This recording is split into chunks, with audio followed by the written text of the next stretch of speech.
মেসির প্রশংসা করেছিলেন ডোনাল্ড ট্রাম্প। এরপরই বিশ্বকাপ ফাইনালে হারল আর্জেন্টিনা। তাহলে কি সত্যিই আছে ট্রাম্প কার্ডস?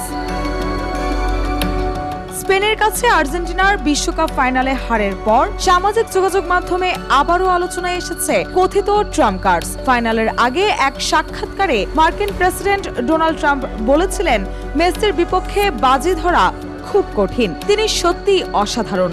শুধু তাই নয়, ট্রাম্প নিজেও মাঠে উপস্থিত ছিলেন। ম্যাচ শেষে পুরস্কার বিতরণী অনুষ্ঠানে মেসির সঙ্গে তার সংক্ষিপ্ত সাক্ষাৎ হয়। তবে এটাই প্রথম নয়। এর আগে ট্রাম্পের উপস্থিতির পর বিশ্বকাপে যুক্তরাষ্ট্রের বিদায়, এনবিএ ফাইনালে নিউ ইয়র্ক নিক্সের হার, এনএফএল-এ ডেট্রয়েট লায়ন্সের ছন্দপতন, এমনকি রাইডার কাপেও যুক্তরাষ্ট্রের পরাজয়ের পর সামাজিক যোগাযোগ মাধ্যমে অনেকেই মজা করে বলেছিলেন এটাই ট্রাম্প কার্ডস।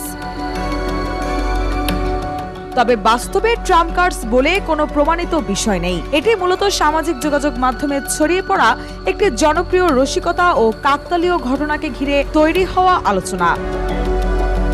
রুশা সুর, দেশকাল নিউজ।